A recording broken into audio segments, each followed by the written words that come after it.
Hey there, thanks for stopping by Mrs. D's classroom. I feel like this issue that we're going to talk about today is huge in the virtual teaching world, and it is group classroom management in a virtual classroom.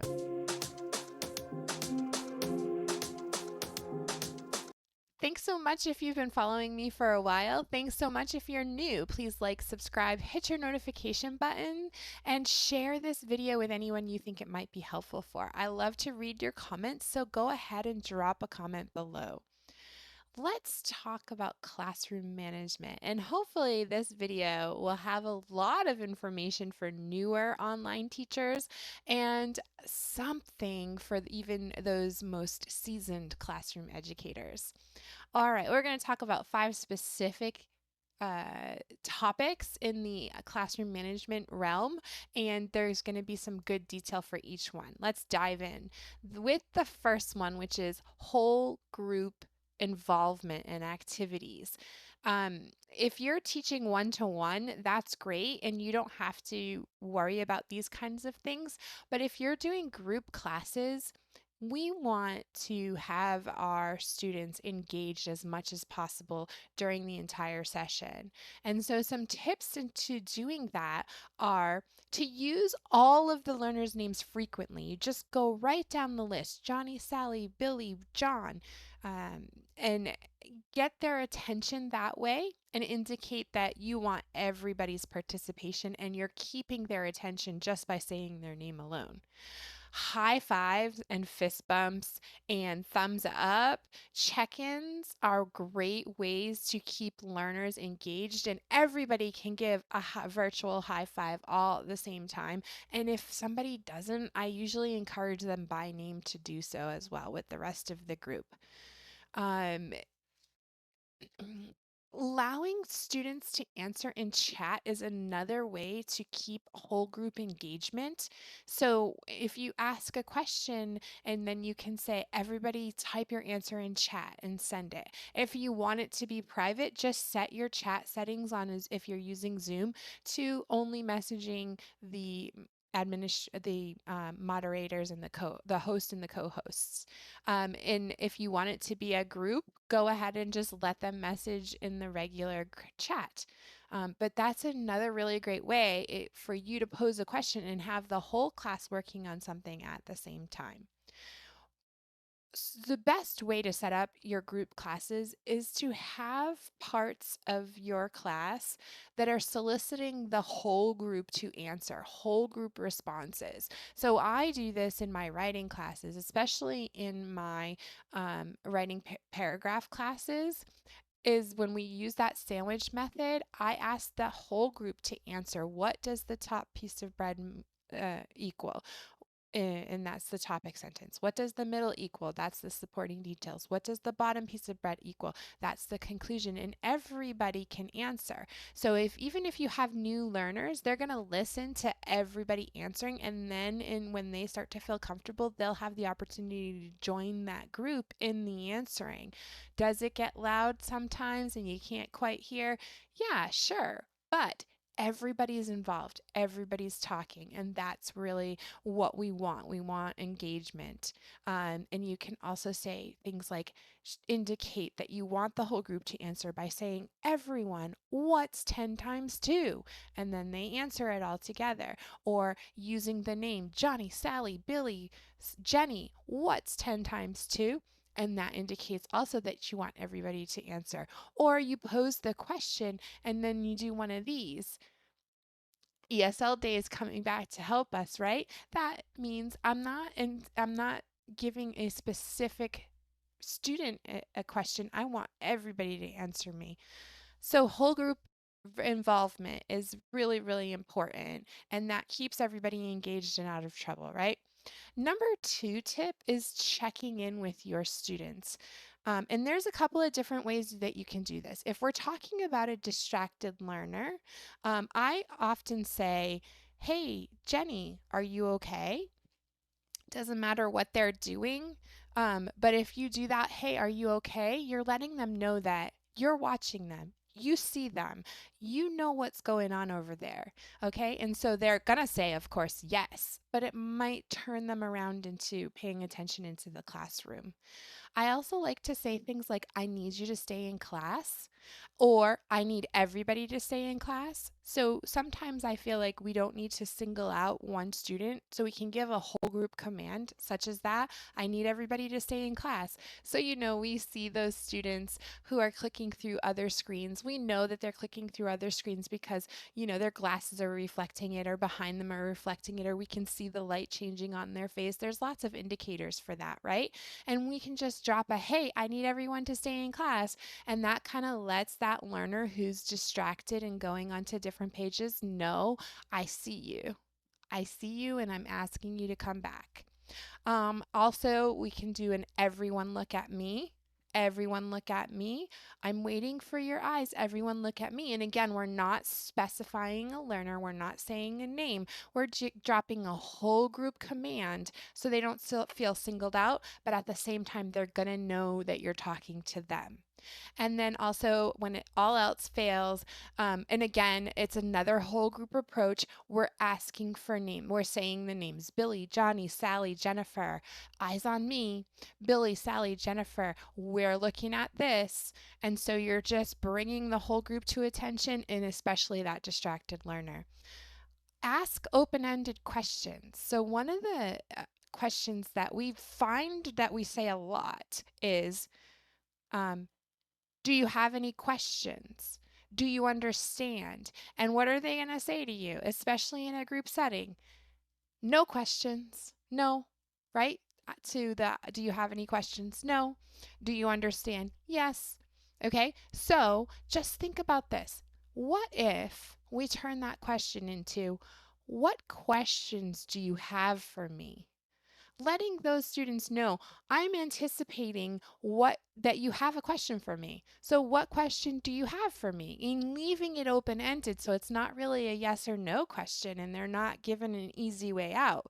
They often think about this for a second, and then they might say, none right now, right? Or they might say, well, and present you with a question. So that's a really great way of kind of getting them to ask those questions that they might be afraid of. And then when they're doing individual work, because yes, there is times when they're doing individual work in an online classroom, in writing and in math, and really in any class, where you're asking them to write things down or to do problems on their own. But what I like to do is always check in with them. Use their name and say, how are you doing? Use their name and say, are you getting it done? Are you almost done? How's it going? And you can even say, just give me a thumbs up, and then they'll do that. But that shows them that your attention is on them, and you're constantly watching, and you're there to help support them whenever they need it. So do those check-ins often when they're doing individual work, going through each member of the group, making sure to get everybody in your list. Number 3 is relationship building. Now, this is so important in every classroom, but in the virtual classroom too. It's important for you to have a relationship with your learners. And one of the ways to do that is to be offering encouragement all the time. So, and something that I find myself doing it all the time. Good job, good job, good job. And we say good job a million times before the lesson ends. And that's great because we want to give our learners a lot of positive encouragement and a lot of praise. But what can we say instead of good job? Be more specific with your praise. I'm proud of your work. You did it. Fantastic. I like how you wrote that sentence. It was really good. I like how you used your numbers to help you count, your fingers to help you count. Um, I like how whatever you can praise them for, that is a very specific praise. You worked hard on your paragraph. You worked hard on those problems, and you're giving them that specific praise instead of just an empty good job. So that's a really, really good one to keep in mind. And I like to thank my learners a lot. Thank you for this. Thank you for that. Thank you for coming to class. Thank you for your hard work. I can see that you're working hard. Um, and then when they get an answer wrong, because it happens, it definitely happens, and it's okay because they learn from their mistakes. But it's hard for learners to get answers wrong when they're hit with a nope, no, nope, sorry. And then they start to feel like, ooh, crap, I got it wrong in front of all my friends, you know? But what we can say instead is, oh, almost, or good try, good thoughts on that. Let's try again. So those are better ways of letting your learner know, well, they didn't get it that time, but giving them a more encouraging answer to no or sorry in a negative way that they're getting it wrong. And then another really important thing that I find as far as relationship building is virtual eye contact. And that's just so simple as to look at your camera. Just look at your camera, just like I'm doing right now. I do this in a lot of my videos, and I do it on purpose because it makes you feel more like I'm talking to you specifically, right? I'm talking to you. And it's very tempting to watch ourselves, right? We all like to watch ourselves. We like to see what facial expressions we're making and our hands moving. Everybody likes to watch themselves. And also, when you're in a virtual classroom, you're looking at the learners a lot. You're looking at the students going through each of them. But it's important to be glancing up at that camera and giving that virtual eye contact. That gives them a little bit more of a connection, and that takes getting used to. I used to be like, it's kind of weird for me to look into this camera instead of looking at the learner. But you do get used to it, and it is very effective. And then the final tip is about discipline, because there are always times where we're going to have to come to a discipline point, right?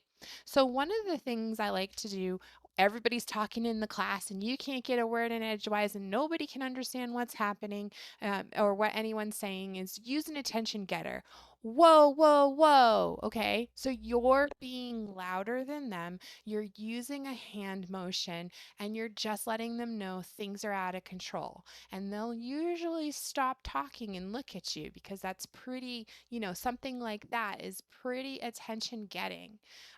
Now, when somebody is talking about something inappropriate or sharing personal information that they shouldn't be sharing, another time to talk over them. So they start to say their username and you say, wait, wait, wait, wait, wait, wait, wait, wait, wait. And you just keep going until they're done talking. And that way, nobody can hear that personal information or that inappropriate stuff that they're saying. Hopefully, you can catch it on time. And you just keep talking over them until they're done. So that's another important thing. And you can also put that body motion, like the crazy hand waves or whatever you need to do to get their attention. And then finally, you might have those kids that just aren't listening. They're flipping you off, they're swearing, they're whatever. Mute them. Turn their camera off and be very specific. I feel like a lot of the times we're afraid to have discipline in our classrooms and to do these kinds of things and to even say that's not appropriate and I will not have you doing that to me. But don't be afraid of that. And if the family gets upset with you and they pull the kid out of the class, you probably didn't want that family anyway. So, yeah, if you're getting abused by your student, getting flipped off, getting verbal abuse, students swearing, use the mute button, turn the camera off, say, when you can talk appropriately, we can unmute. When you stop flipping me off, use specific language because I couldn't get that word out. Use specific language and say exactly what they're doing wrong. When you are done flipping me off, let me know and we can try again. But I will not have that. You can't treat me that way. I would never treat you that way. Okay, and show that, empathy part of it. And turn off annotating if your students are prone to writing on the screen. I have one specific class that we have an annotating part in where they're allowed to draw on the screen, and then afterwards they're not allowed to draw on the screen anymore, but sometimes they have a hard time showing self-control. And this specific class, after the annotating part is done, my extra step is to turn off annotating in my tools and Zoom so that they are not able to even do it. It becomes a non-issue, and that sets up boundaries. You don't even have to say, I'm turning annotation off now. Just turn it off and they'll kind of understand, okay, I can draw now and then afterwards I can't. In classes where it's not a consistent issue, I will give a warning. I will say, it's not time to draw on the screen right now. Please stop. And if they continue to do it, I'll give them another warning. It's not time to draw on the screen right now. I will shut off the annotating ability. And so, practice those kinds of discipline in your classroom. Don't be afraid to do that. This is your classroom. This is your realm. You're the expert in the field. So be the expert in the field, okay? So, and our tip on professionalism.